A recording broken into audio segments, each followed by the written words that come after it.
Welcome back, everybody, to the Fantasy Hockey Hacks podcast, a proud member of the Heavy Hockey Network. I'm Devin Davidson, your host. With me, as always, Bruce Gunther. Hello. Joining us tonight, Tyler Homan. Hi. Hey, buddy. Good to see you. And tonight we're doing episode 119, Central Division Fantasy Preview Part 2. We've got a special guest tonight, Jason Chen, the Hockey News fantasy writer, editor, and site manager. Jason, thanks a lot for being here. Welcome. Thanks for having me. It's great to meet you guys. Yeah, you as well. You and I are talking a bit before the other guys got on here. Maybe, just for our listeners, I always like to give them sort of a sense of who you are and what you do. And so maybe just tell us, how long have you been into fantasy and how did you get started with the Hockey News? So fantasy hockey, I've been doing it for so long. I think I started in grade school, around grade 7 or 8. It's so far back, it was a little murky. I do remember not having fantasy hockey during the lockout years, and that was pretty painful. For sure. The Hockey News, I actually started as an intern there, summer of 2012. I didn't end up pursuing a career in journalism, but a couple of the guys who used to work there and I kept in touch. About 2 years ago, they reached out to me because they were looking for someone to provide some fantasy contact. I happily said yes. I was happy that they asked. And now they've launched all these new team sites. You can check them out if you want. It's great. We've got some really great writers. The new fantasy site just launched about 2 weeks ago, August 2nd. And I'm looking forward to providing some content that's hopefully interesting and helpful to everyone to help you win your fantasy league. And that's where we are today. You know what? There's lots of great content there so far. And is that all content produced by yourself? Yes, so far. Okay. So in the future, we're always looking for people to collaborate with. So thanks for having me on the show. We just launched, so we're just trying to get in the groove of things and waiting for the season to start. Nice. Yeah, I like I said, I've checked it out already. I like the content. Your recent one, I think, was just some analysis on ADP and where to find value on certain players. I thought. Yeah. So Yahoo just opened their fantasy leagues. And it's always funny to see in the beginning of the season because the rankings are all kind of out of whack. And I just was looking through the players and I saw some rankings that just kind of made me roll my eyes a little bit. I'm sure that'll get fixed soon, but there's always players that you always find that are ranked at the bottom for whatever reason. And those are the players that people who auto draft or managers who don't do their homework tend to overlook. And those are the value picks that you should be able to get in the middle to late rounds. Yeah. And we're looking at some players like Max Pacioretty, Sean Couturier, who are ranked outside the top 750. And these guys are, potentially top line, top 6 players that could really, really be helpful. Yeah, 100%. Actually, in our draft, was that last year, Bruce? We had one guy draft Alec Martinez in the first round just because he... Yeah. Are we allowed to make fun of this person or well, no? I don't know him personally, so I don't want to rip on him too Okay. bad. But it was one of those things he didn't set his rankings. He didn't show up for the draft. Right. He just didn't auto draft. Yeah. But we all laughed. It was crazy that ESPN had Alec Martinez ranked as a top round or first round defense player. It was nuts. Yeah. You always get some weird ones like that. I don't really know how they do their projections or rankings, but there's always odd ones, and those are the ones that are good to mine for value. Yeah, absolutely. Before we move along here, I just want to where can our fans or listeners find you on social media, and what is the URL for the fantasy site? Oh, yeah, good question. So the URL is www.thehockeynews.com/NHL/fantasy or thn.com/NHL/fantasy. You can find me on Twitter. That's where I'm most active, at JasonChen16. Feel free to follow, tweet at me. Hate comments are okay if they're, not so hateful. Constructive comments. Yeah, constructive. That's a good word. Yeah. Okay, awesome. Before we get into the preview, the divisional preview here, I just want to mention this episode is brought to you by Flaviar. Refine your palate with spirits from around the world. Sample and train your palate with curated tasting sets. Buy bottles at a discount and curate your home bar. Socialize and learn together with other members. Visit flaviar.com/FHH today to save 10% when you sign up for a subscription. Available to our listeners in the United States, United Kingdom, and European Union. And with that, let's get into it, boys. As we do each offseason, we are going to assess each division and team based on the results from the previous season. as well as any changes that were made as a result of the NHL entry draft and free agency. So who improved, who declined, who remained largely the same, team statistics, schedule notes, additions, departures, and projections for fantasy-relevant players next season. And kicking it off tonight, the Minnesota Wild, who were 46, 25, and 11. They were third in the Central last year. 2.91 goals for per game was 23rd. Goals against at 2.67 was 6th. Corsi for 49.87 was 18th, middle of the road. And special teams, they were 15th on the power play at 21.43% and 10th on the penalty kill at 82%. They've got 15 back-to-back sets this season, tied for second most with Washington. 39% of their games are played on light days, tied for the fifth most among all teams in 2023-2024. Key additions were Pat Maroon, if you want to call that a key addition, I guess. Key departures. I was going to say they signed Maroon, and I don't know if I'd call that a key addition. That's like, means they're going to win the cup. Yeah, I could get definitely right. A very valid. Pat Maroon's the sign, right? Yeah. Key departures: Gustav Nyquist, Sam Steele, Ryan Reeves, and Matt Dumba. So I guess the first question we always ask here, Jason, when we do these divisional previews, did this team improve, decline, or remain largely the same? This is a tough one just right off the bat, but I'd say yes, they slightly improved, if only because I think Joel Eriksson Ek and Matt Boldy and some of their younger players are going to make the team better. I don't think they lost a lot of key players in free agency. I think a lot of the players they lost, they could probably replace internally, the only exception being Matt Dumba.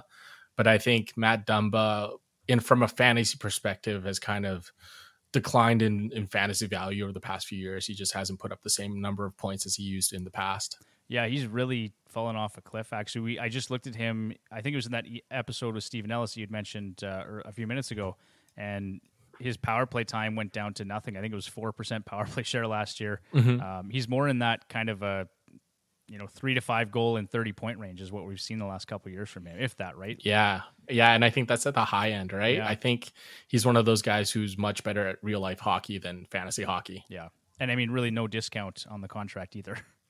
Yeah. Okay, so in terms of fantasy then, I mean, let's maybe just talk quickly. You mentioned Matt Boldy. Let's talk about him. His average ADP last year, 125.5. Bruce, I know you love this player. Points prediction, 33 goals and 79 points for him. Looking at him last year, it was kind of, this was a common thread or a common theme with the entire Minnesota Wild last year, but just, they were regressing a little bit because the year prior, in 2021, 2022, the team had I think they were second in the NHL in team even strength shooting percentage. So they had a lot of puck luck on their side. Everyone sort of regressed last year. Boldy specifically was down everywhere except for his individual points percentage. But he's a play driver, and he had a big season last year. 63 points and 31 goals in 81 games. Shot volume looked great, 3.1 shots on goal per game or 10.2 shots on goal per 60. That put him just outside the top 50 league-wide in terms of shots on goal per 60 behind Alex DeBrincat, Mikko Rantanen, Kyle Connor, and Jared McCann. So, he's in good company there in terms of shot volume. Do you like the projection for next year? How do you see Boldy doing? I do like it. I'd actually take the over if you were a betting guy. I think it's going to be really interesting to see how that second line progresses because they have Kirill Kaprizov on the top line and the ageless wonder, Matt Zuccarello, who I feel like is supposed to drop off at any point now. But the future is Joel Eriksson Ek and Matt Boldy. And I think having Marcus Johansson there, who scored 18 points in the last 20 games of the Wild last season, I think that's going to help. I think Matt Boldy not having to, drag some players like Frederick Gaudreau around, that should help his production. I just think he's going to be really a lot better, especially with the shot volume he's getting. I see that going up. If Kirill Kaprizov gets injured again or misses time, that's the Minnesota Wild's go-to guy. Yep. Bruce is nodding in approval. Yeah, licking his chops. Well, absolutely. You mentioned and sorry. Yeah, sorry. He's kind of at the point where he's gonna break out, right? He's got a lot of experience under his belt. He's already tasted that success, and everyone knows how good he is. It's just a matter of can he put the puck in the net consistently enough. Well, and like you said too, not having boat anchors on his line makes a big difference. So yeah. No Well, offense. they got rid of Reeves, so yeah, exactly. Yeah, I mean, like great role players, but I mean, just not the high end talent guys you want to bring out the best in Boldy. Absolutely. Yep. You had mentioned Matt Zuccarello. So taken on average last year at 114.5. We've got him here for 24 goals and 76 points. And you nailed it on the head there. At age 35, you sort of expect some age-related decline to kick in at some point, right? Is it going to be this next season? Because, again, just that team even strength shooting percentage, I think they were the fourth lowest. Anyway, they're down big time. And so that hit Zuccarello, like everybody else, pretty hard. He had just 67 points in 78 games last year after he'd played at a 93-point pace the season prior. So is it all puck luck, or is there some age-related decline happening in Matt Zuccarello's game? It's interesting because not many players average a career high in ice time at age 35, which he did, right? Yeah. And I think the one thing that helped him was the shot volume. He shot a little higher than he normally does, and I think part of it was because Kaprizov was out of the lineup for a bit. But I kind of like the projection. He's always the guy you can get late in the rounds, and he just somehow exceeds all expectations. But with the age thing, it's like catching a falling knife. Like, when are you going to cut yourself with this guy? So if you're in a league and it's late and you're running out of choices, I still think Zuccarello's a good choice. It's just not often you see something like this. It seems like he's almost like a unicorn when he's so effective at this age. And it's not like it's impossible, but I think a lot of it depends on his shooting volume, time on ice, and Kirill Kaprizov. Yeah, and it looks like he's going to be strapped to Kaprizov's hip, right? Like, Yeah. even strength then on the power play. Is he going to get 80% power play share again this year? Well, if he sticks with Kaprizov, it's possible. But I think, I still think 50, 60 points is at the higher end. If you can get that out of Zuccarello, I think that's a good result. Yeah. Okay. So we mentioned him a couple times, Kirill Kaprizov. This is another player. You'd think Bruce is a Minnesota Wild fan just by the number of players he loves on this team, but his team must have had trouble scoring too then. Kaprizov. So, I mean, I've got him coming to 47 goals and 100 points for next year. Again, he regressed a bit last year, 75 points, 40 goals in just 67 games played. And that still projects to 92 points in a full season.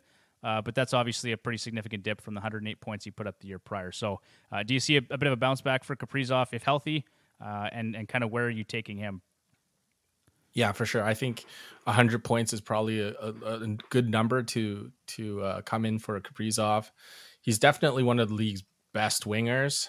Definitely a top 5 left winger, in my opinion. It'll be interesting to see who he plays with. So when he had a really great season, Zuccarello and Hartman and him were basically inseparable. Last year, played a lot of minutes with Sam Steele, and anytime you play with Sam Steele, that'll probably drag your production down. So I think if Hartman's there and Kaprizov is healthy, 100 points, I think is very reasonable. And I wouldn't be surprised if he went over 100 points. Totally fair. And I mean, I always like to look at the luck metrics, right? We talk about that a lot here. His team's even strength shooting percentage was a career low, and so too was his individual shooting percentage. And he still has elite shot volume, right? He's over 11 shots on goal per 60. It was interesting that his secondary assist rate per 60 was down nearly 40%. So that alone, I mean, he's going to get a couple touches here and there. They're going to bump up his production in terms of secondary assists. So, I think you're right. He could have 100-plus points fairly easily. Yeah, I think secondary assists is always one of those ones that are a little luck-based, and maybe sometimes if you're in your home rink, they give you the second assist a little more often than they should. But yeah, I can see a bounce back for sure, as you said. All right, no question. The other guy I want to talk about, Marcus Foligno. Just sort of a depth option, but if you're in a banger league, this guy, 265 hits in 65 games played last season, an average of 3.65 hits per game. Yeah, incredible. Like that's value you can probably get. Is he going to get drafted? Probably not, right? Like he's probably a guy you pluck off the waiver wire or just stream at certain points in the season. Yeah, for sure. And this is anecdotal, but I do remember, I think there was some sort of study or someone did this research thing about hits at home versus on the road. And the Wild were consistently one of the teams that credited hits to their own players more often than not. and it started with Cal Clutterbuck. Okay. And not to take anything from Marcus Foligno, like he's a great power forward, but definitely for hits. I think the key for him is how many goals does he score? Like if he's 15 to 20 goals, that's a great banger league player. If he's anything less than that, then I think he's one of those ones where like you get hits, but you sacrifice a lot of other categories to have him on your roster. Well, so I guess the next thing I did want to look at is his shot rate, because his individual shooting percentage, because he was at 23.5% in 2021. Yeah, for a season and a half, which is incredible. Yeah, right? if you look on certain sites, it was 27% for one season and 23.5% for the next. And last year he was just at 8.4%. So I mean, what happened, right? I'm just trying to like, is he? No, nobody's really a 23.5% shooter, but like you said, do it for a season and a half. I mean, you're doing something right. Yeah. I mean, I think on that note, Andrei Kuzmenko is a really good, interesting case for that because he shot like close to 30% last year. Yep.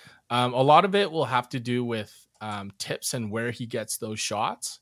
Puck luck certainly plays a big role. But I mean, if we're just going for a broad range between 8 to 23% is where he'd probably fall in. So 10 to 15 goals would be my guess for this upcoming season. I think that's a fair prediction. Yeah, like I said, 14 goals and 40 points is where I've got him, and I think that's probably a reasonable expectation.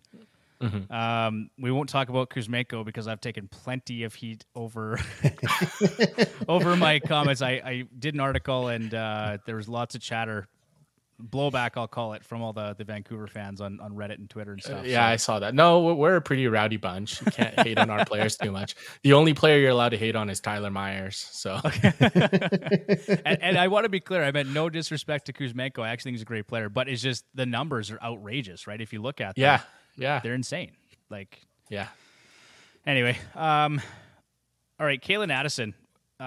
Give us your assessment of that player, because he's pretty much been given all the power play time in Minnesota. Yeah. And he's got 24 shots on the power play in 80 career NHL games, and he still has yet to score. So what can you tell me about Kalen Addison?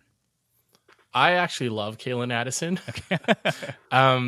He's not your typical power play quarterback in that he shoots a lot, but he's definitely good at moving the puck. Right. He kind of reminds me a little bit of Quinn Hughes, where you're not going to get a lot of goals, but you're going to get a lot of power play assists. And if you have Kaprizov and Zuccarello on your team, you're not going to shoot the puck. Right. And Boldy, right? You don't need to. What I like about Addison is first his skill set. I think it's really great. I think he's built to be a modern day power play quarterback. He can skate, he can move the puck.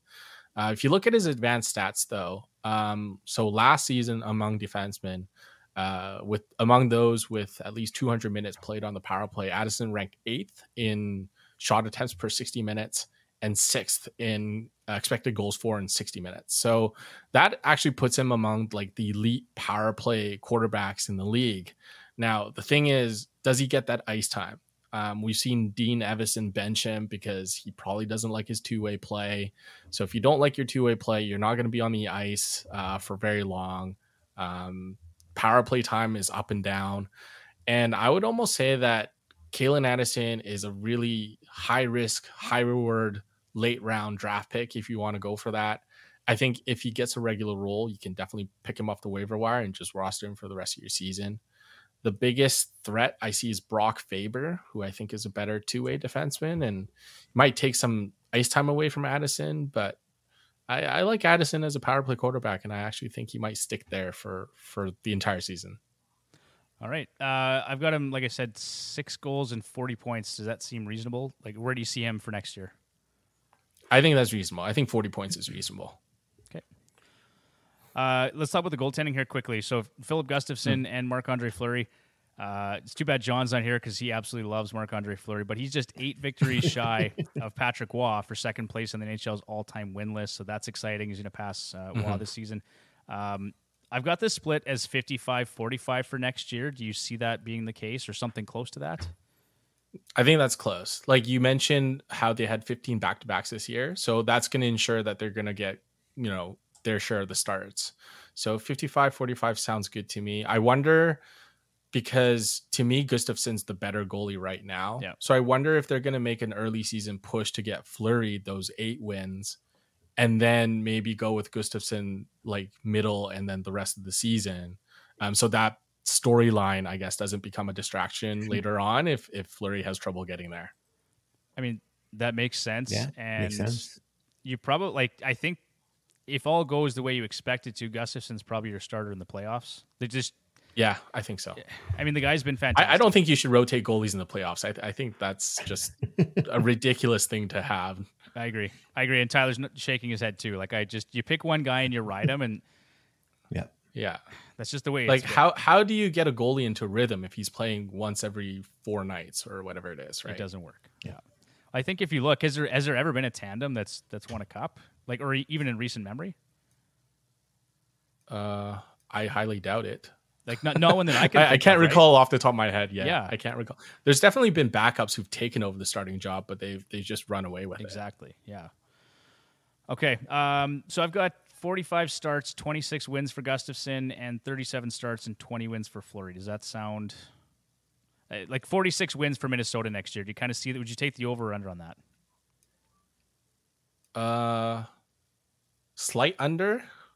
I think that's about right. I wouldn't be surprised if 46 is the number they really land on. I just wonder, a question for you guys is, do you guys expect Gustafsson to regress, and how much? I would say a little bit. He still has a .920 save percentage, though, just in 66 games in his career. So, the other thing, too, is I did make note here. He had a .919 PK save percentage. That's the highest in the NHL among regular starters last year. So anyone that follows advanced stats knows that .860 is sort of the PK save percentage average in the NHL. Mm-hmm. And so that number will regress. Like, I can see him being closer to his career average of say, .920 or .919 or something, as opposed to .931. Right. But I think he's still going to be solid, right? Yeah, I think so too. I think this is one of those tandems where you can roster both goalies and be okay with it, and not having to pick up a third guy or drop one of them midway through the season. So I guess strategically, and Bruce, I'll throw this to you as well, but are you going to try and handcuff one goal, like the tandem, or are you just going to target one guy and go with it? Bruce, I'll go to you first. I'm going to see how the draft goes. I think Gustafsson would be the first one that I would go after, but I'm not going to go and reach for him. There might be some people, at least in our drafts, that might reach for Fleury still, thinking that he's going to be that starting goalie. But I would lean more towards Gustafsson. If Fleury's available after Gustafsson, I would try it, just to try and secure. But I think starts. that yeah. You got a lot of Fleury fans out there, and I think that could be a tough handcuff to do. Yeah, Jason, how are you approaching that? Only if I have a snake pick and it's the middle to late rounds. Okay. Otherwise, I just avoid the situation altogether. Same with any 1A, 1B tandem, really, where like Ullmark, Swayman, I just hopefully, from a fantasy standpoint, I'd rather go for a workhorse. I'm with you 1,000%. I got lucky last year, and I just took Ullmark in the last round of our draft, thinking, you know what, he was there. Like, I'll get 50% of the Bruins starts. This is fine. And then he crushed it all year. So that was. You better have won your league. I don't know if I did in that one. Hey, Bruce, I think that was in our Yahoo league. Yeah, no, you ended up below me in that one. Yeah, that one didn't work out so well, but I won the other one. So that's a great pick. Yeah, so. Yeah, for sure. Yeah. Tyler, are you just avoiding that tandem in Minnesota altogether, or how do you? What do you think? Yeah, I think I'd do the same thing as Jason. You want that workhorse? Yeah. Yeah. If I can get him, and hopefully get him a little bit later. Cool. All right. Let's move on to Nashville here then. 42, 32, and 8. They're fifth in the Central. Goals for 2.72 was 28th. Goals against was 2.88, which was 21st. Corsi for 47.52 was 24th in the NHL. And then special teams were 27th on the power play at 17.6%, and actually 6th on the penalty kill at 82.55%. They've got 9 back-to-back sets this season, tied for third fewest with Arizona and Vancouver. 24% of their games are played on light days, the third fewest among all NHL clubs this upcoming season. Key additions, Ryan O'Reilly, Gustav Nyquist, Luke Chen. Some key departures here we talked about earlier this summer was Matthew Shane in that buyout, Ryan Johansson that traded with Colorado, and Matthias Ekholm obviously back in the spring with Edmonton.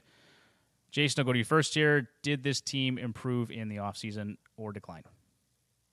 I'd say yes, because they're going to play a completely different style. I think the style they're going to play under Andrew Brunette is going to be more offensively oriented, and I think that's how most successful teams in this league play nowadays. So I don't know if they're any better on paper, but I think their style is better in terms of trying to win in the modern day league. I think the days where like Barry Trotz behind the bench and then playing like defensive hockey, I think that's kind of over. But I mean, the Jets would argue against you, but I kind of like where this team's trending. Okay.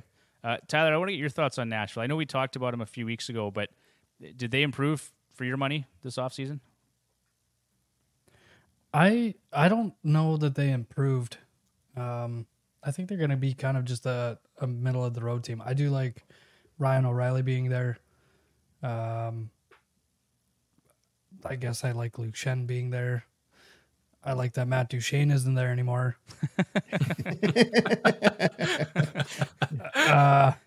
But I don't know that they're actually going to be that much better than they were. I think they're just stylistically, different. Yeah, stylistically they're definitely different, and they're probably in a better cap position going forward. But I don't expect them to do a whole lot next year.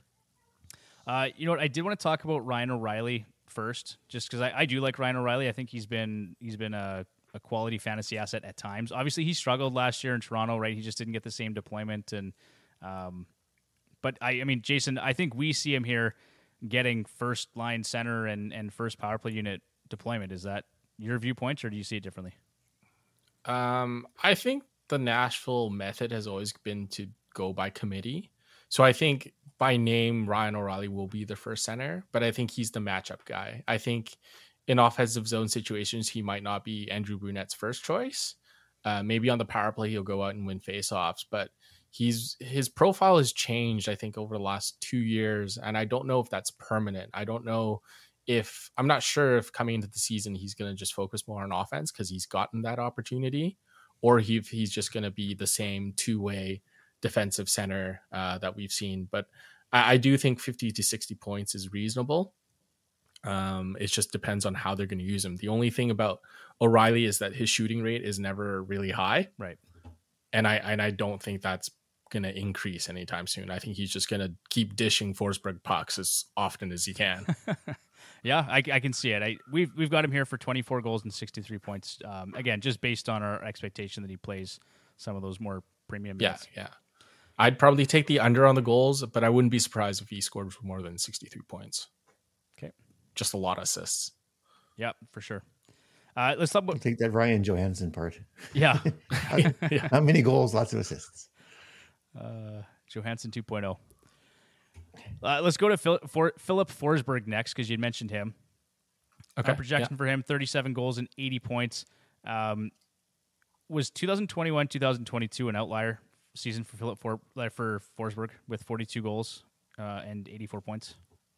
That was in 69 games. It was actually a 100-point pace. Yeah. I think that whole team was an outlier. Yeah. I think that's why Johansson and Duchene ended up getting bought out, because that was just unrealistic to follow up. Yeah. And I think Forsberg is not a 100-point player, but I think he is a point per game player. He can only reach 100 points if he's playing with like another elite offensive player, which he's not. Right. And I think given the fact that the Preds may want to skew younger, I really wonder how much ice time he's going to get, even though he is by far their best player, in my opinion, other than Roman Josi. Yeah, I think Roman Josi is still tops on that team for sure. Yeah. One thing I did note was that Forsberg's power play shooting percentage was down last year. He was at 10%, I think, on 40 shots compared to his 3-year average of 13.5%. So a bit of room for some positive regression there. Yeah. And then I think, too, like he will see just more time on ice in all situations, given that Duchene and Johansson are gone, right? They've got a lot of young talent here, but I mean, he's still going to be the guy that's going to be driving the offensive engine.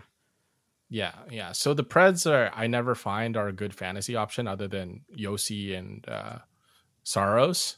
But I am interested in some of their younger players, like Tommy Novak. I'm a big fan of. I'm wondering what he does, and Luke Evangelista. I wonder what he's going to do with it as a follow up, because he was pretty good in that 24 game he had last year. Yeah.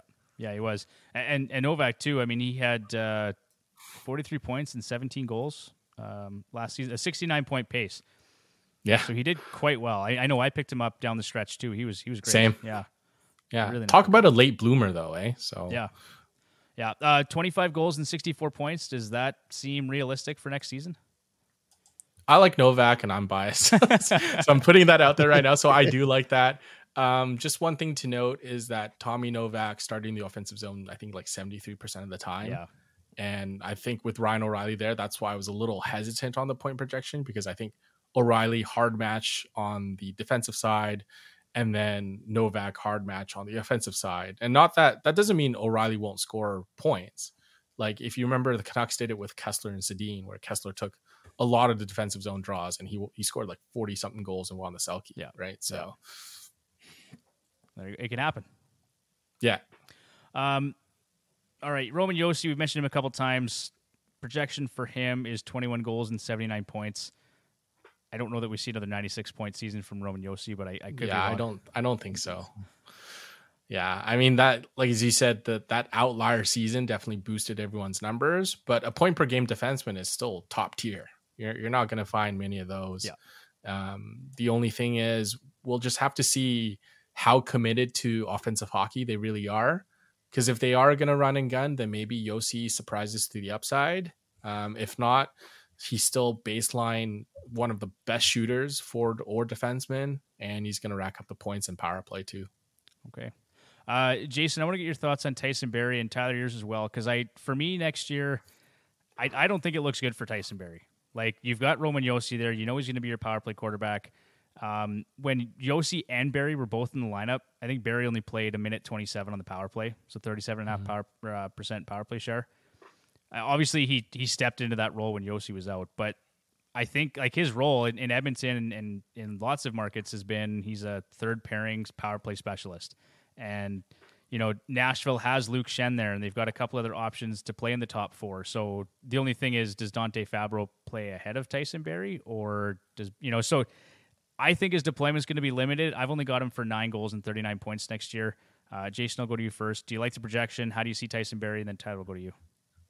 For Barrie, I'd probably go the under. I'm with you on the logic. I don't think the Preds have a lot of use for him at even strength. And on the power play, Roman Josi, I think more often than not, it might play the full 2 minutes. I mean, Barrie will mop up whatever minutes that Josi can't play. And Barrie's just kind of like outlived his use at every stop. Like in Edmonton, I think they got rid of him because they realized Bouchard was the guy and better. And he comes into Nashville and Yossi's already there and he's clearly better. So I think Barrie could score points, but I'm not bullish on him. I'd probably leave him off my draft board. Okay, interesting. Tyler, what do you think? I think the same thing. I think if I did draft him, it would be really, really late. And then it would just be kind of filling out the bottom end of a defenseman that could get some points. I don't think that he's going to unless Josi misses a bunch of time. I think he's probably going to lose another step. I think we've seen in Edmonton just how slow his feet were getting to pucks. And if you're not playing on the power play, I don't know how much offense he's actually going to generate. He's not really good defending. So I'm not sure how he's going to get the puck going back up the ice when he's on the ice too. So I would probably leave him depending on how my draft goes. If Devin takes everybody that I had lined up before me, then I might just to reach, but I'm just not really interested. Okay, totally fair. And Bruce, any difference of opinion there? No, I'm not touching him. Not touching him. Cut and dry. Love it. What do you guys think about Luke Chen? Because that guy is an absolute monster when it comes to bash categories, so blocks, shots, hits. 497 block shots on goal, and hits last year. I think, what did that put him, 6th? Yeah, that was 6th in amongst all NHL defensemen last year. So not a ton of offense, right? Like if you get 30 points from Chen, you're dancing. But those other categories he covers really well. 318 hits, 4.54 hits per game last year. Jason, any interest in Luke Chen, or is that just sort of a late round deep league option?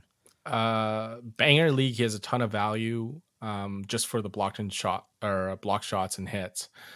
In regards to points, it depends on who he plays with. So he had a lot of points playing with Quinn Hughes because he basically passed it to Quinn in the defensive zone and Quinn just went up the ice. And so if Shen's playing with Yossi and the same thing happens, yeah, you could get a lot of points. It's just a bonus, as you said. For banger leagues, he's a stud. I think the blocks and hits are really, really valuable. I didn't really flesh this out, but just being that it is sort of a rebuilding team, is it possible we see more hits and blocks from him this coming season as he spends more time in the defensive zone? It could be. I mean, if the Preds are committed to playing faster, and that could in turn mean more turnovers, I mean, they could get him to their own zone. And I think Luke Chen, his MO has always been to just block shots. So I think stylistically it may be a difference maker, but he's going to collect his block shots either way. For sure. All right. And then let's just talk really quickly about UC Saros. Obviously a workhorse there in Nashville. I've got him here for 65 starts, 79% net share, and 32 wins for next season. Jason, what do you think? I think that's fair. I think if there's any goalie who might get 70 starts, it might be Saros. But I think any coach who starts his goalie 70 games is crazy. Yeah, it's a lot. But he's a workhorse.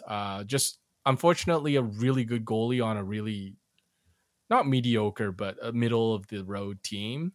So the wins are going to be harder to come by, but the save percentage I expect to be really good. The saves, if you count that as a category, I think he's going to rack those up.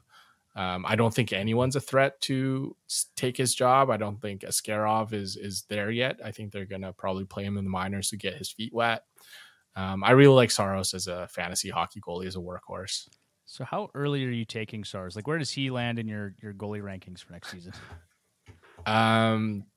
It depends on how your league is set up, because some leagues maybe inadvertently just value goals more highly than players. It happens sometimes, but Saros, I'd say probably the 5th to 10th goalie off the board for me. Okay, so somewhere in that range, not because of his individual abilities, just the team he plays on.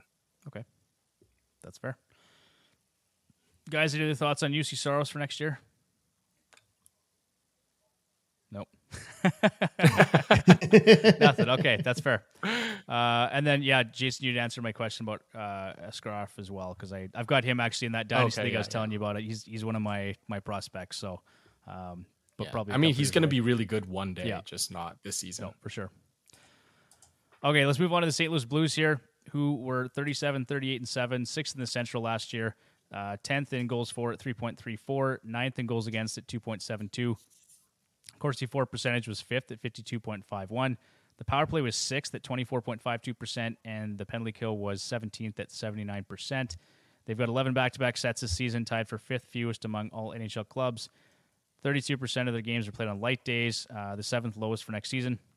Their key additions were Kevin Hayes, Oscar Sundqvist, really no key departures. Jason, do you like what this team did in the offseason?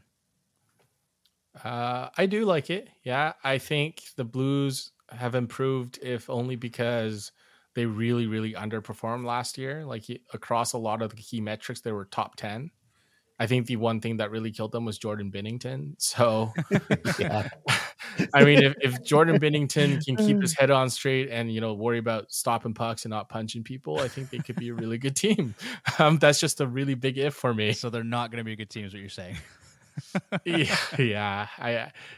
I think they could surprise you the upside, but they should be definitely a lot better than they were last year. I agree. I think they'll be better. Let's start with Jordan Binnington, because there's a couple interesting things with him. He's actually his save percentage has declined since he entered the league. Like, so he came in, had a .927 save percentage, wins the Stanley Cup, and it's gone down every single season since then. The only real silver lining I can see for him is that the PK should be better. They were ranked 30th last year, right? Like, so that's obviously not that's not great. I think I got that wrong at the start here. But 72.35% was what I had for the PK. And for Binnington, he was at 825 on the penalty kill, which Yes. he's never been below 857, and again below the league average of 860. So there's some significant regression that could happen there for him. The only other thing I kind of considered was if your league counts wins heavily, which like Tyler, our ESPN league, I think you get 5 points for a goalie win. A guy like Binnington, I think, still has some value because they may improve their standings for next year, and he could have some value that way. But I mean, the peripherals, I'm not really that interested. Yeah, I mean, you could point to the St. Louis defense that wasn't very good last year. Like there were times where they really hung Binnington out to dry, but he also just didn't make the saves that he needed to sometimes. And so Binnington kind of reminds me of Matt Murray and Cam Ward, where they come in, win a cup right away, and it just kind of goes downhill from there. I'm not high on Binnington. I'd rather, I think, just even avoid Binnington and see if I could pick up a goalie off waivers during the season rather than go with Binnington. He just like really scares me. Yeah, Joel. Yeah. I love Joel Hofer. So he's a guy I think could, by the end of the season, I don't know, but we might be looking at a 50-50 split.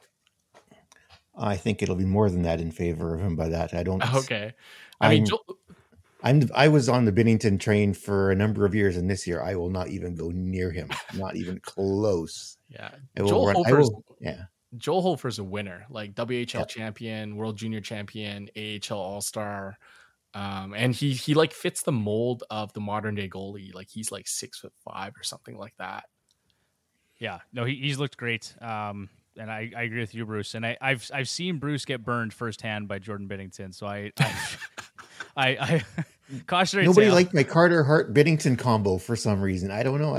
Those were my guys for a number of years. No, well, I mean, those would be Team Canada's goalies. So that's rough. That's so rough. I know, right?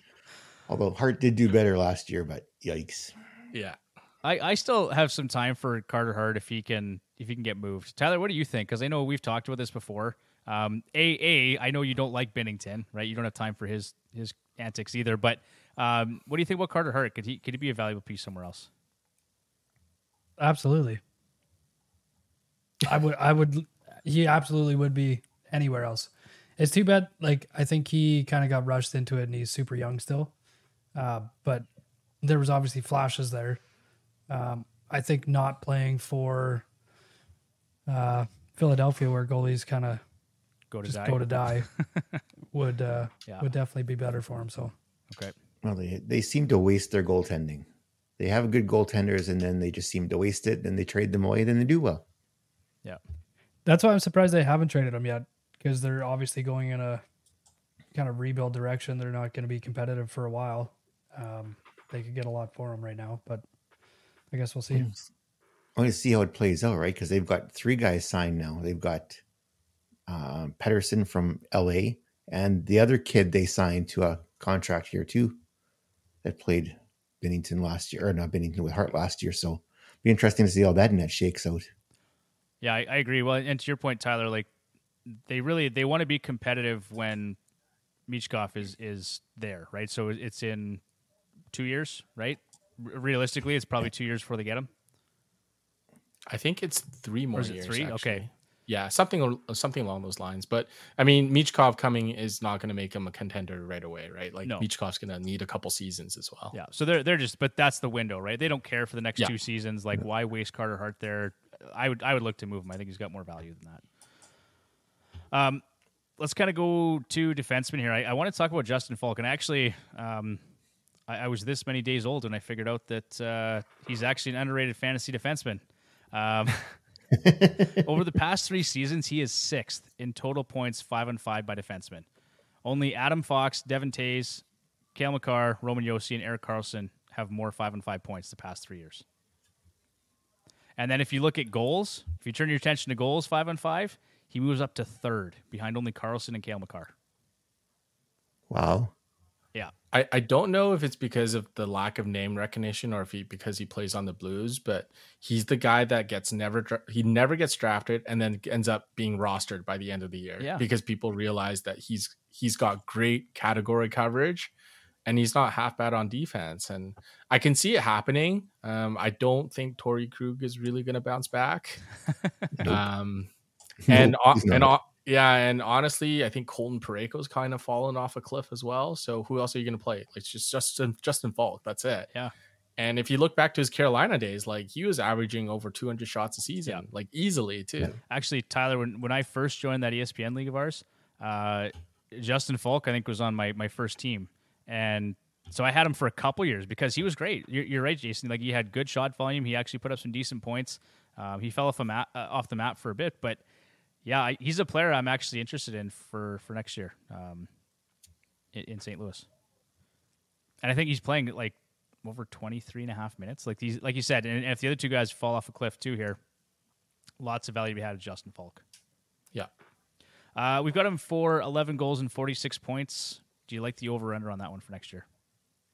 I think that's about right. Wouldn't be surprised if he goes over. Okay. Maybe a little under on the goals, but I think 40 to 50 points is really fair for Justin Falk. And then just because you mentioned him, I've got Torrey Krug at 9 goals and 44 points. Do you taking the under? Yeah, I'm probably taking the under on that one. I'm just not confident in Torrey Krug. Like, after he nicks that trade to Philadelphia, he's got to really prove that, that he's worth staying or worth keeping in St. Louis. And not that it's his fault he doesn't want to go to Philly. It's just, I think that's some added pressure. Yeah. They got Kevin Hayes anyway, but. Well, and so that seems like a good segue. Let's talk about Kevin Hayes, because he did really well, actually. In the first 33 games, 30 points, 9 goals. He played at a 75-point pace, and then Torts benched him. I'm not sure what the message was. I'm not sure what exchange occurred there, but after that, he had 25 points and 9 goals in 50 games, so just a 41-point pace for the remainder of the season. Now, the catch with him is that it's a fresh start, but he's probably getting third-line deployment, right? He's going to get some easier matchups, but he's definitely not going to play with the same caliber that he would in the top 6. So, Jason, for you, I've got him here at 16 goals and 46 points. How do you see Kevin Hayes for next year? I think that's fair. He's definitely not a 75-point player to me, but so he's somewhere in between like 75 points and 41 points. So I think that's fair. I would be really interested to see how the Blues use him, because a lot of teams actually just stack 2 centers on one line now, and the Blues don't have a lot of centers, so maybe they don't do it. But I mean, maybe in certain cases they stack Chen and Hayes on the same line, so maybe that'll give Hayes some more offensive opportunities. Yep. We've seen other teams do this, but I think he's a lower in the draft sort of points guy. Maybe some face-offs from the wing position if you guys do that.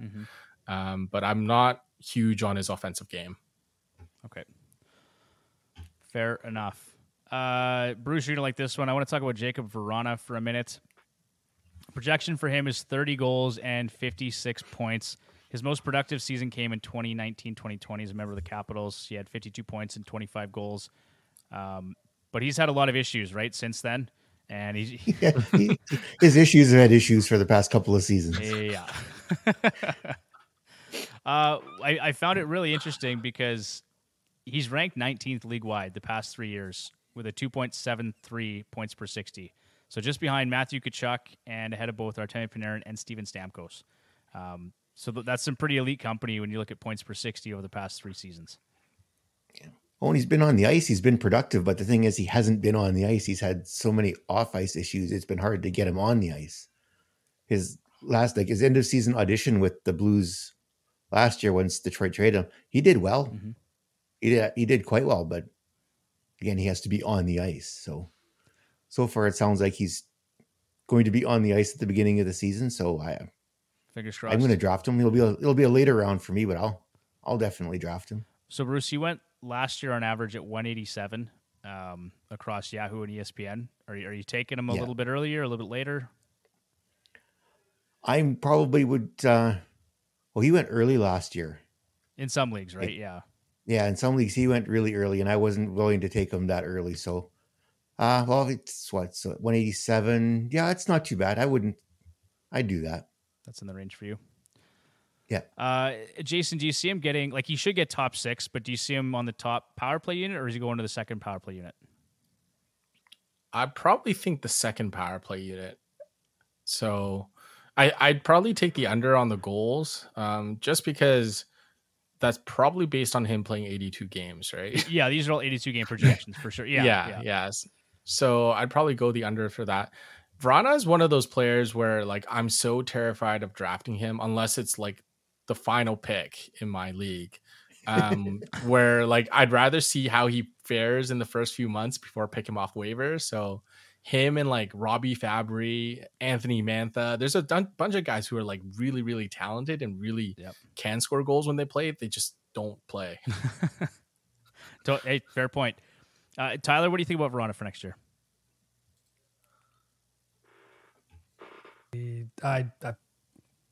No thanks.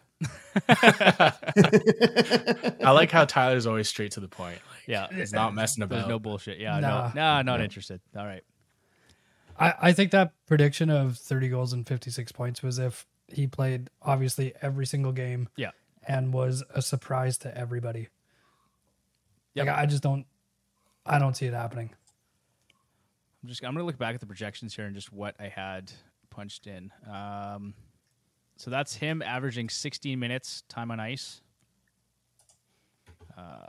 Points per 60 average of 2.6 and 10.1 shots on goal per 60.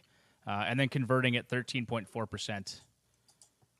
So it came out to 29.59 goals and 57.8. If the Blues can get 30 goals from Vrana, they're going to be really good. Yeah.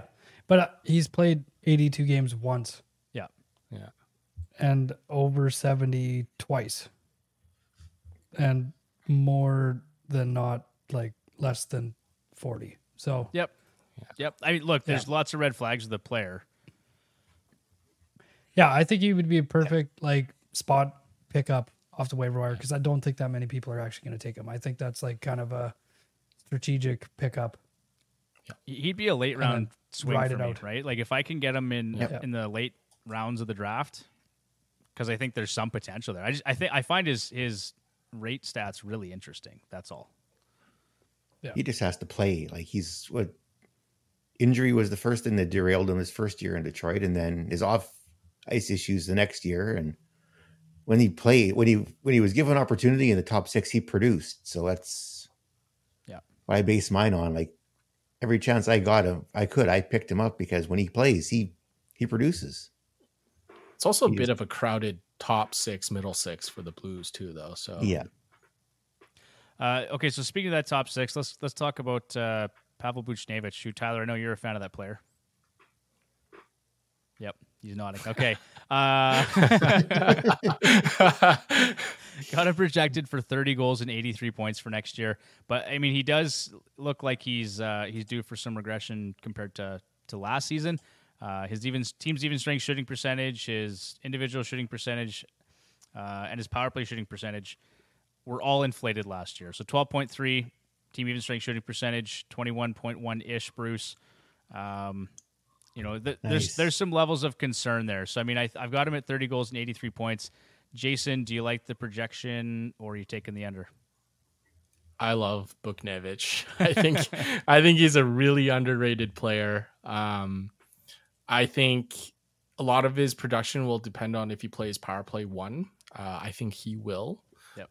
He's also very good at 5-on-5. So even if he doesn't get the power play time you think he might, over the past 3 seasons, I think he has more 5-on-5 points than like some of the top players like Barkov, Rupe Hintz, I think is one of the other ones.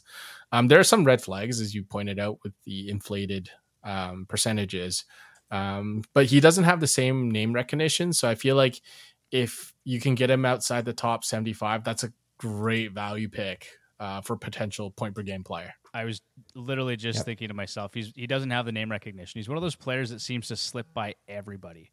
And I'm going to look back at our drafts, Bruce and Tyler, and see just where he went, because I can guarantee it went outside the top 90, probably even. Most likely. All right. Bruce, what do you think about that projection? I like it. He's got to stay healthy, though. He had injury issues last year, too. Yeah. If he can stay healthy, I like it.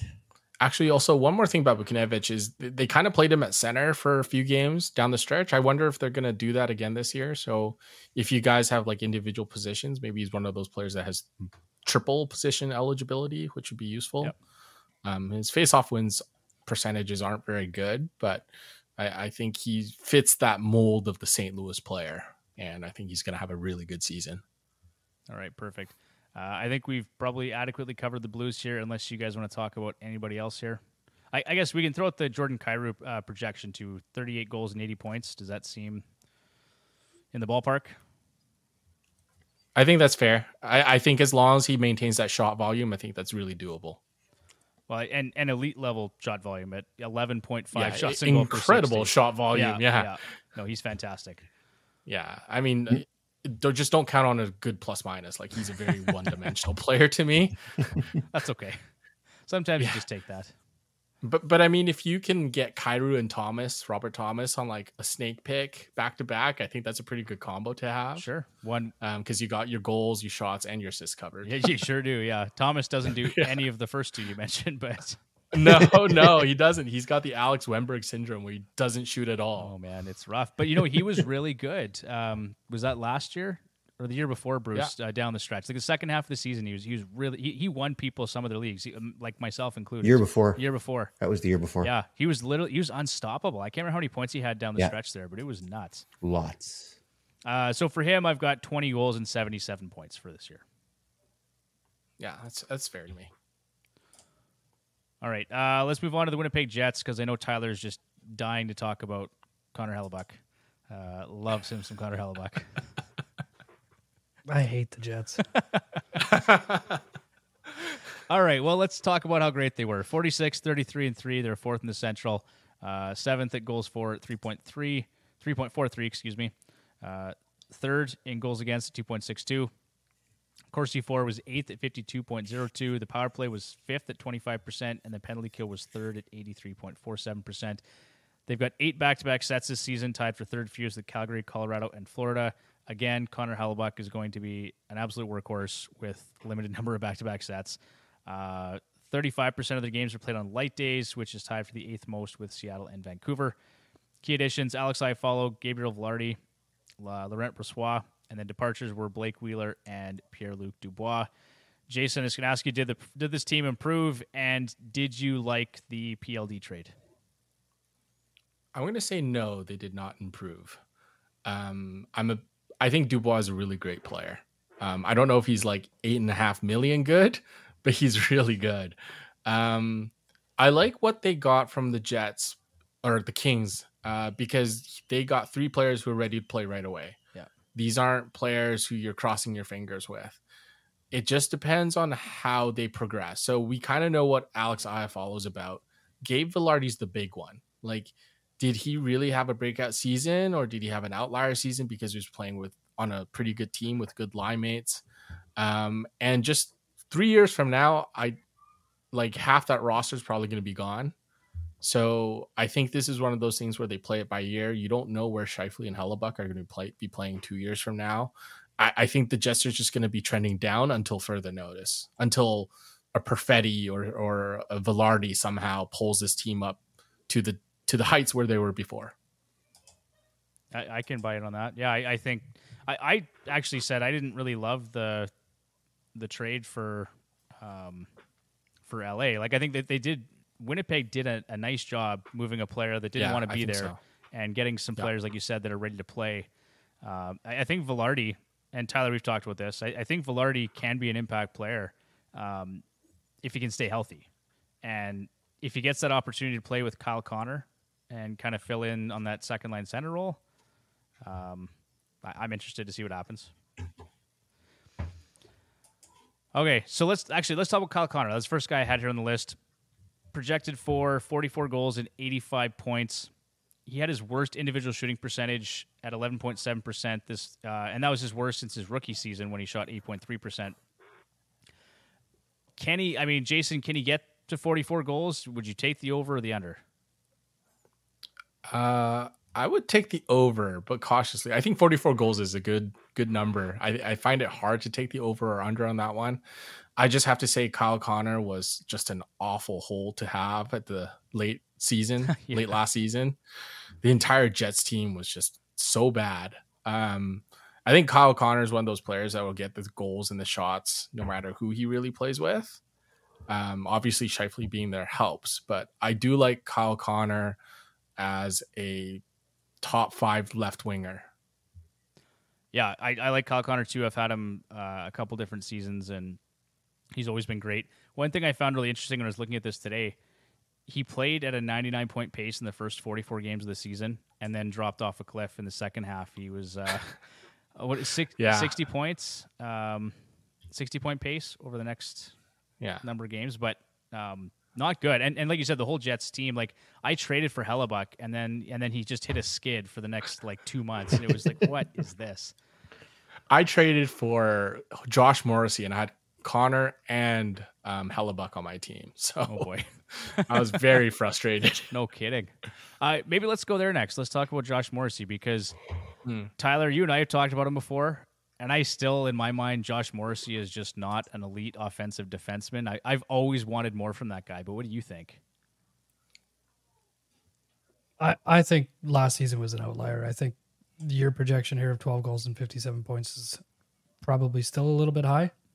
Fair. I think everything went kind of right for him last season. Yeah. I don't think that's going to happen again. Well, and that was the thing. All the underlying luck metrics that we look at, I think all 5 were super inflated for him. So he's going to regress. It's just a matter of how much, right? So, Jason, what do you think? 12 goals, 57 points for Morrissey. I think that's fair, and I'm tempted to take the under on that one because I think he's in for like a hard regression. If you look at his back half, so since March 1st, they played 17 games. The stats don't look bad, but it should be noted that in 10 of those final 17 games, he didn't score a single point. So his points came in bunches, and that was kind of the Jets' offense in a nutshell, where like there'd be nights where they were completely listless and had no idea what they're doing. And then other nights they looked like a really well-oiled machine. Right. But I don't think Morrissey's that top tier defenseman you're looking for in fantasy. On my list, even just based on what he did last year, I actually have him just inside the top 20. I mean, I just wouldn't probably waste a pick on him in the middle rounds anyway. I'm with you. Bruce, anything? Yeah, I'd let someone else take him instead. For sure. Yeah. For sure. Bruce, what do you think about Morrissey? Yeah, I'm not taking him. Just no. It's someone else's headache, right? Yeah. Just not doing it. No, I'd probably, if I was targeting a player, I would probably go for Pionk more than I would go for Morrissey. Oh, interesting. Yeah, Pionk's definitely got better category coverage. Like he can be counted on for hits and for blocks and PIMs, and not as much offense, obviously. The thing that made it really interesting with those two players is they used to split power play time. Like it was always which guy do you take, because they're kind of splitting power play time. And then Pionk actually took it for a while. There was a stretch, I think, in the first half of last season or the season before where Pionk was starting, I guess it'd be the season before. So, yeah, they've always been really frustrating to me, those two. Okay, Gabe Velarde. Let's talk about him really quick. So my projection here, our projection is 26 goals and 67 points. He played a career-high 1536 for the Kings in 2022-2023. I mean, I think he's going to play more minutes for sure at even strength and probably gets a role in the second power play unit.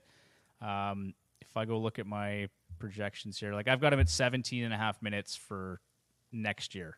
Does that seem like, is that a reasonable assumption that he plays 17 to 18 minutes? I think that's reasonable. Yeah. Okay. So with that, 26 goals, 67 points. Am I dreaming? Do I have my rose or am I dreaming in Technicolor, as Tyler would say?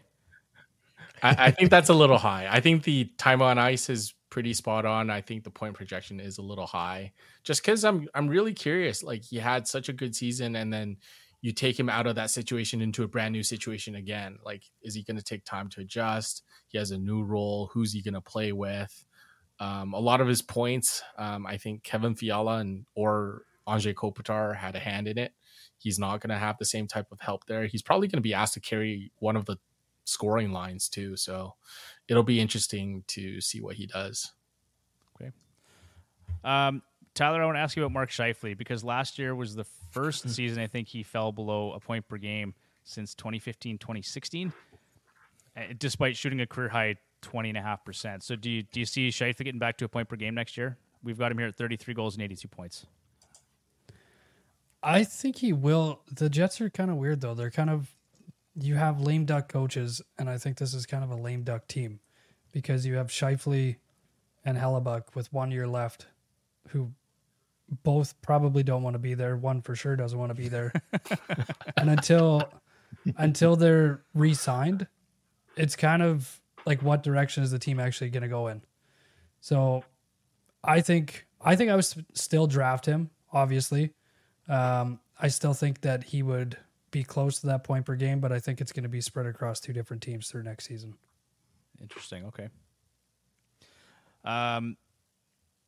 All right, and then let's move on to Nikolai Ehlers here quickly, because Tyler, I think you're a fan of Ehlers. Yeah, just when you had him, but yeah. Right. Okay.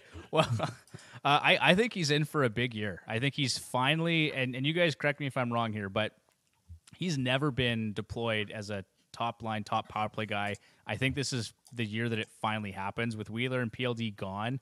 There's some minutes to be had. So he's got some really impressive rate stats, and I'll just run through those here quickly. He ranked 7th league-wide with an 11.19 shots on goal per 60. He was 3rd in individual Corsi 4 per 60 at 21.32, and 8th in individual scoring chances 4 per 60. And despite all of that, he was ranked just 9th in power play time on ice per game and 12th in even strength time on ice per game this past season. So he just needs some ice time. Just let the guy play, put him with some good line mates, and he should produce. So 37 goals, 79 points. Jason, am I off my rocker, or what's your take on Ehlers? No, but you should send all the notes you have on him and send it to Rick Bowness. Absolutely. Because Rick Bowness is going to find some weird reason not to play this guy. He had no reason not to play him last year. And my fear is that he's going to look at Iafallo and Villard and be like, hey, these guys are better than Ehlers. I'm going to give them all the ice time that Wheeler and Dubois left behind. So I like Ehlers as a player. I think he's a fantastic real-life hockey player. For fantasy, like, other than just evaluating a player and what he does, you have to understand what the coaches do with these players.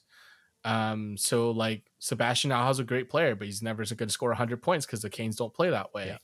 Ehlers has, I think, 90-point potential, but is he ever going to get there? I kind of doubt it with Rick Bowness still there. So fair. I like the projections if he gets that ice time. If not, and I'm skeptical that he'll get the ice time, I'm kind of staying away. I've been burned by Ehlers too many times.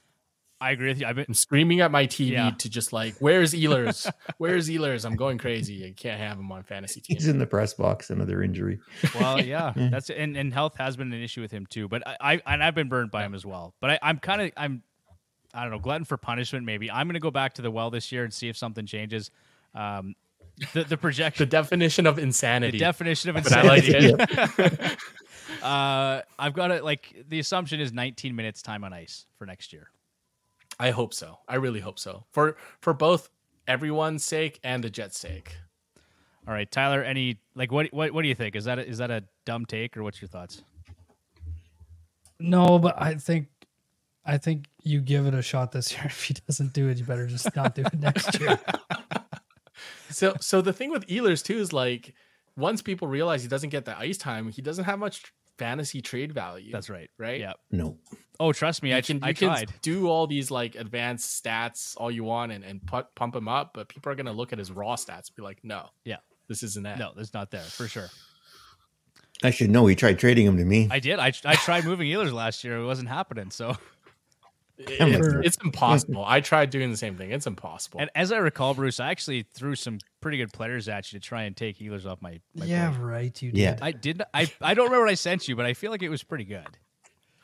Yeah, they lasted an extra week before he put him onto the waiver wire. See, this is the problem with Ehlers. He's a great player, but you're packaging him as like the side piece to get rid of him. Yeah, like that's his fantasy value. Then that doesn't really work for me. For sure, as good as he is. All right, and the other guy we've talked about him a bit here, Connor Hellebuck, another workhorse goaltender. The last 3 seasons, he's tops in the NHL in games played at 175 and saves at 4,992. And he still has a .915 save percentage through all of that. Last year, he was really good. 4th in goals saved above expected at 30.8.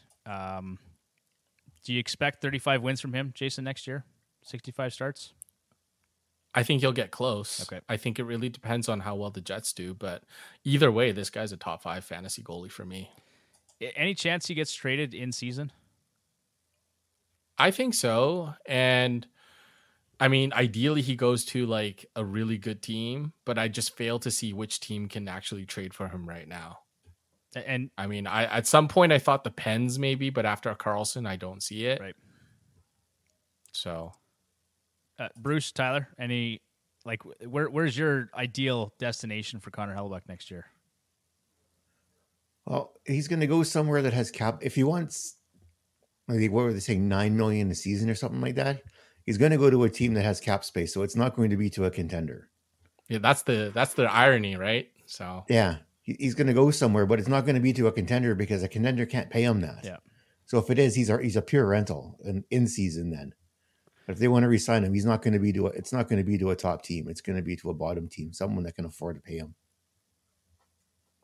I think he's going to go, like, New Jersey would be a good fit. They do have stuff that they can move to make the money work in season. And that's a team that could probably figure it out in the off season to re-sign him.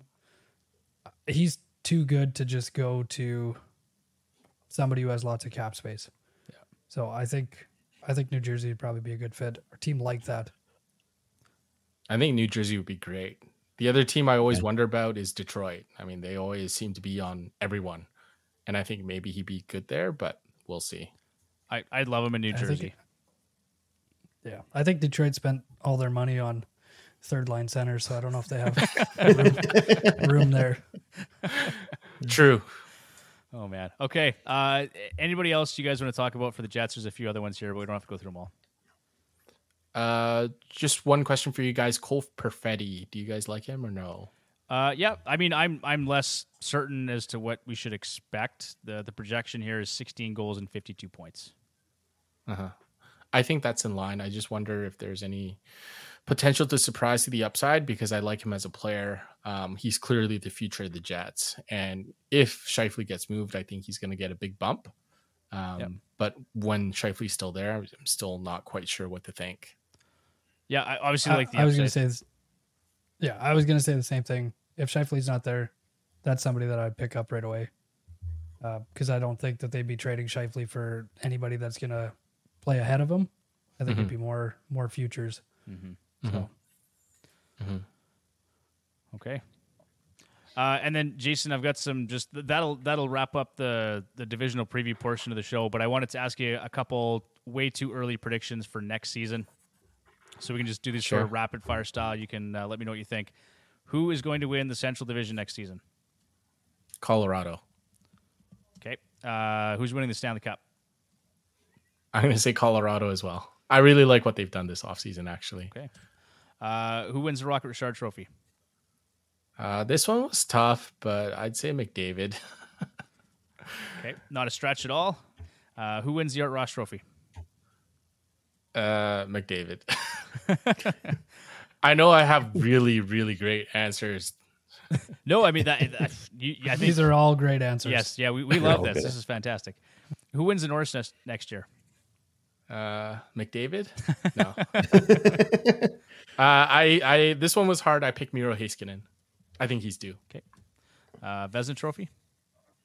This one was tough too. I was stuck between two goalies, but I went with Ilya Sorokin. Okay. And the Calder Trophy? Bedard. Probably not a stretch either, but this class does look really intriguing in terms of the Calder Trophy. It's so good. Like, I mean, in McDavid's rookie year, he got injured, right? Mm-hmm. So that's kind of the fear with Bedard, but I can see Adam Fantilli having a good year. A lot of rookies in the right situation could have a really good year. This is a really, really great class. Yeah, I'm excited for next season. Should be a lot of fun to watch. And then going back to Colorado winning the Stanley Cup, there's a chance too, I guess, that Landeskog comes back for the playoffs next year, maybe, right? Like they said he's out for the entirety of this season. Does that include the playoffs? Well, so I kind of read up on his injury a little bit, and it seems like this is one of those types of injuries where, yes, he's going to sit out the regular season, but the rehab to get back to where he was in game shape is pretty lengthy as well. So I don't expect him to be back for the playoffs, but I do like Ducheskin for a full season. I think the Johansson pickup was underrated. I like Drouin. I like Colton. Kale McCarr being healthy is going to be huge. Gorgiev, I think, silenced a lot of doubters last season, including myself. Me too. So Well, I was really surprised they came out and said this guy's our starter. Like I thought Francouz had warranted a little bit of credit for what he had done. And Yeah. not at all. So yeah, Joe Sakic can do no wrong, and not just because he's a BC boy and I'm from BC as well. So no, we love Joe.